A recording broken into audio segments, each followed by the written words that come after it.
Oye, o es el aniversario de la muerte de Villa o de los de Villa y sus pantojas, los villistas. Aquí están. Pantoja y sus villistas, ¿cuál de los dos es? Pero no es Pantoja, estas son las Lupes. Ah, las Lupes. Las Lupes se llama ese grupo. Es el aniversario de las Lupes. Las Lupes, no, mira.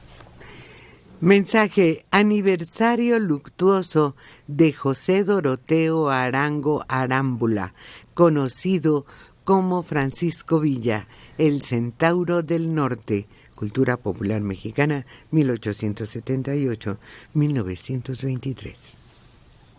Oye, era totalmente vasco el tipo. Sí, por los apellidos. Sí.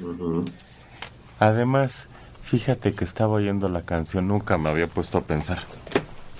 Allá en Parral descansa Villa, en el lugar que tanto amó. Eso es mentira, Mario. Ah, es que hay una tumba vacía, Exacto. Que él mismo hizo. muy bonita. Él mismo se hizo una tumba. Y está, la puede uno visitar, quedó ahí en medio de un parquecillo. ¿No la conoces? No, no, nunca he ido a Parral. No, no está en Parral. Él no quería que lo enterraran en Parral. Entonces, ¿en dónde está? Él, cuando fue gobernador de Chihuahua, se hizo una tumba. ¿Va, Mario?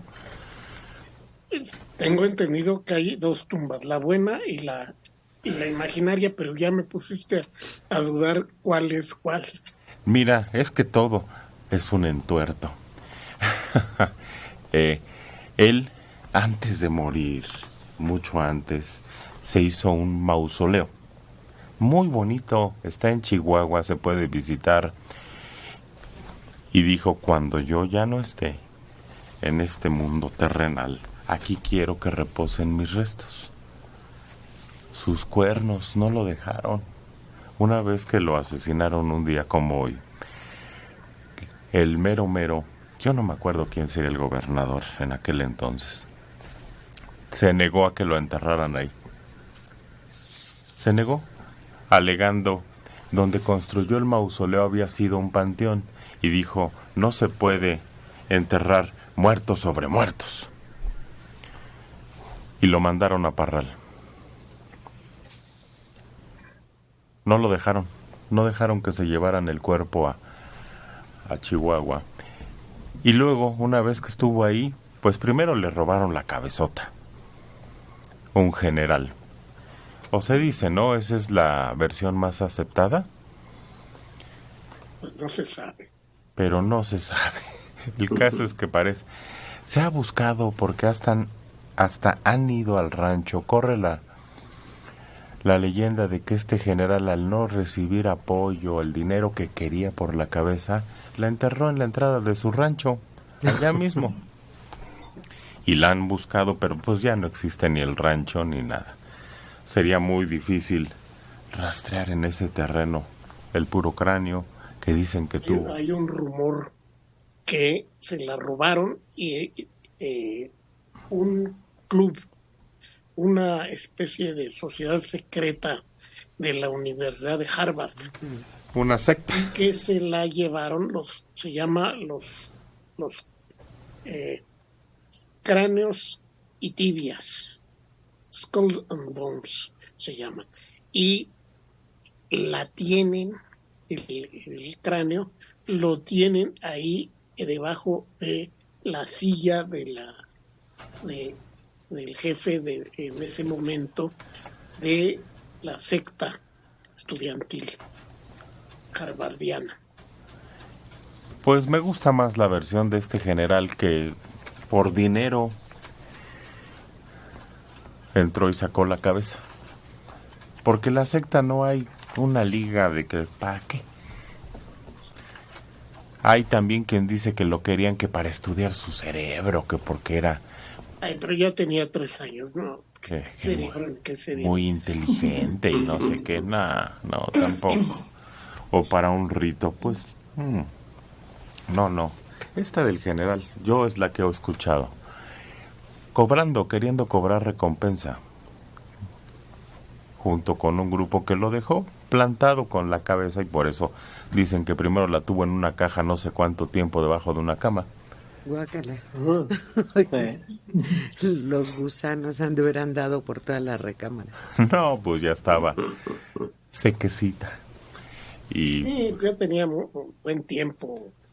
bueno, y luego, estando allá enterrado a un presidente, buen presidente, se le ocurrió que debería estar en el monumento a la revolución. En el momento. Y ahí viene para acá. Así que lo tenemos aquí en el monumento a la revolución. O sea, Querían dos tumbas traerse a vacías. Zapata también, pero no lo dejaron, a Zapata no lo dejaron. No dejaron que se lo trajeran, Eh, por lo que significaba allá. Pero sí, dos tumbas vacías. Qué curioso.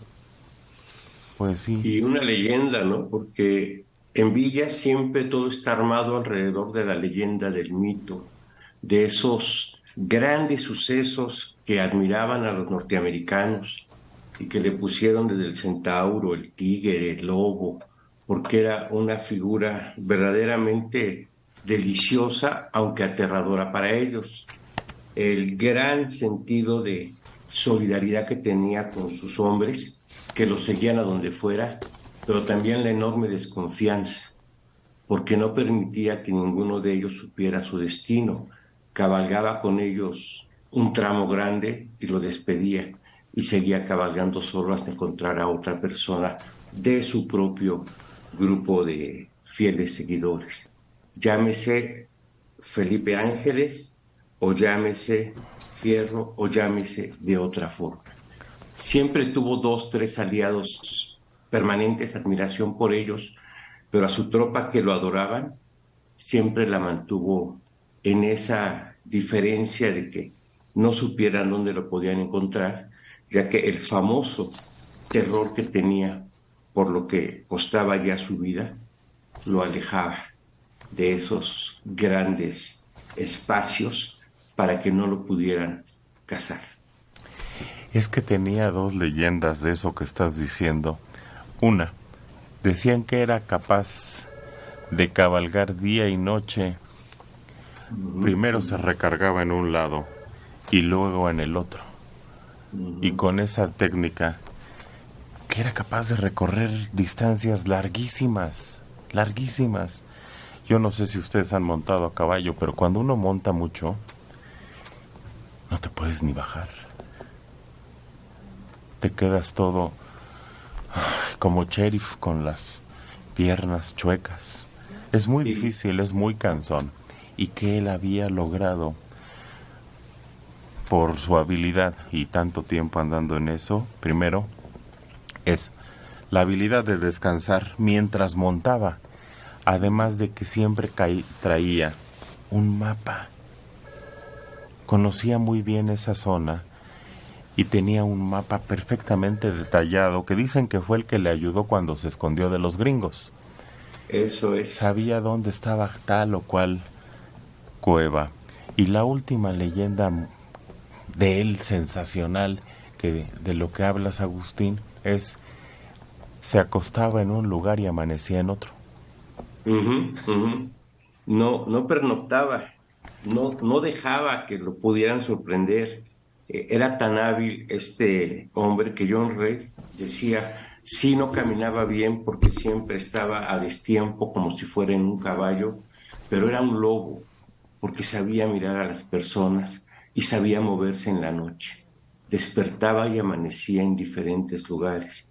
Sí, la leyenda de Francisco Villa o Doroteo Arango es sensacional y fue de hecho promovida en el sentido de la exaltación por los norteamericanos, que ya sabemos que le ofrecieron contratos para hacer películas, tomas y todo eso, reporteros que venían de Nueva York o reporteros que venían de las zonas aledañas para hacerle una gran cantidad de entrevistas. Una reportera lo acompañó en un tiempo en sus hazañas y decía que la Revolución Mexicana nunca iba a morir mientras existiera un hombre como Villa, o al revés, Villa iba a ser la Revolución Mexicana y nunca iba a morir, porque con un hombre así era imposible.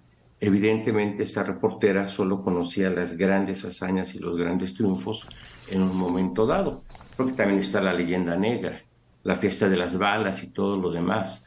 Pero ¿qué villa es el que conservamos con mayor precisión?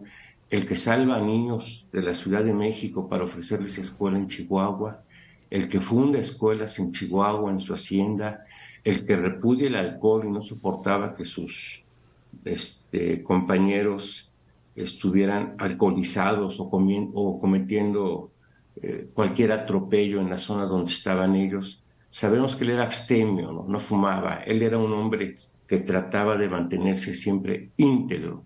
Decía, ético pueden ser algunos, honesto se nace y hay que ser íntegros para la causa. No Para tomaba. la revolución. No tomaba, era abstemio, no tomaba. Malteadas o ice cream sodas. Ice cream soda, sí. Eran los, entonces no había malteadas, eran ice cream sodas. Los embutidos que tomamos ahora. Pero eso es una leyenda y es un mito fabuloso. Por eso hay cientos de libros importantes, y cuando digo cientos es real. Ramón Puente hace una bibliografía sobre él y es infinita. Y las muchas fotografías que hay de libros de Francisco Villa también son seductores. Hay que ver por un lado la imagen de Villa con todo el cariño que hay por sus gentes, con Felipe Ángeles, la admiración que le tuvo, el respeto y cariño mutuo, y con varios de sus propios generales, que lo respetaban a más no poder, sabían que era ley, como dicen. La ley es la ley, y a la ley no se le opone nadie. Alguna vez compré las memorias de Pancho Villa de Martín Luis Guzmán, porque lo promovía mucho la editorial del que era dueño, las librerías de cristal. Las librerías de cristal. Eran de él, y la revista Tiempo, que era de él. Entonces, finalmente lo compré por un tabique, y claro, casi la microhistoria, ¿no? Que salimos y a las tales horas íbamos caminando y quién sabe qué, y que cayó una manzana todo lo relata, todo. Sí. Y sí hay cosas muy interesantes. Es que anduvo con él. Sí, era su secretario. Entonces es un relato de primera mano. Luisito le decía. Sí, por eso hay un balazo aquí en un bar. Dicen que hay, pero dicen que no es cierto también. Hay en la ópera. Dicen que es más bien de el abogado ese super gánster de los años 50, ¿cómo se llama? Es anterior, ¿no, Mario? ¿Eh? Ya sé a qué abogado te refieres, pero es antes de los 50. De Negri, ¿cómo se llama muy famoso. Y que también divorciaba gente, sí, era malo. ¿Bernabé Jurado? Ese. No, me gusta más la de Pancho, que ante una pelea con la pistola y los calmó con un balazo en el techo. Y está marcada. Y está... Se sabe, Dora, de su gusto. En El Paso llegaba a un lugar famoso, registrado, hay hasta una foto. Malteada de fresa era su bebida favorita. Está la historia también de que cuando se juntó con Zapata, Zapata le insistía, tómele. A la 11ª propuesta, Villa dijo, bueno, le dio un trago al coñac. Pasó la siguiente hora tose, porque no estaba acostumbrado al coñac. Su fascinación era sus fantasías tal vez de niño en una malteada. De niño, ¿cuántas veces tuvo la oportunidad? Nunca. Pero al tener a sus pies a muchos empresarios norteamericanos o algunos interesados en filmar sus hazañas, descubre muchas cosas en Chihuahua, entre ellas las malteadas. Y finalmente, pues fue un hombre que dejó una gran historia en Durango, Chihuahua, en muchas partes se le recuerda con cariño, aunque políticamente todavía no termina de ser aceptado.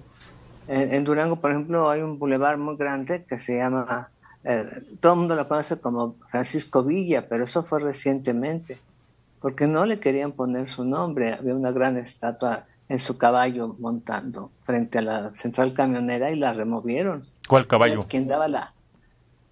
¿Perdón? ¿Cómo se llamaba el caballo? No me acuerdo. Uy, Era, el bilingüe, multilingüe. era Tragaleguas el caballo. No era 7 leguas, era Tragaleguas. Tragaleguas. Que Impresionante esa escultura. Y la removieron, la quitaron porque no consideraron que era el emblema para dar la bienvenida a los turistas. Bueno, Disneyland. Y está por ahí, está dentro del mismo bulevar, pero ya no frente a la camionera, que era imponente. Muy bonita. Fíjate que van a volver a poner una estatua de él, grandota, de 14 metros. Ahí en el lugar donde lo mataron, la habían puesto. Y se quejaron los dueños de la casa porque tiraron una casa y ahí la pusieron. Y ahora la van a volver a sacar esa estatua.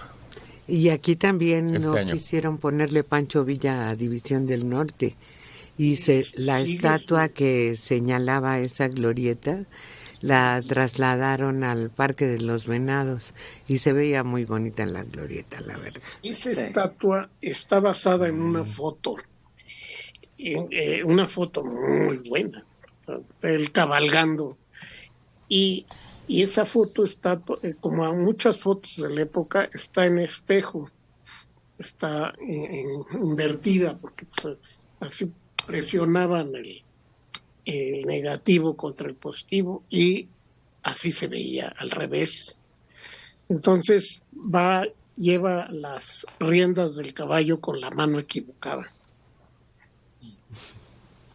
Entonces no deberían haberle hecho en espejo, una imagen enantiomórfica.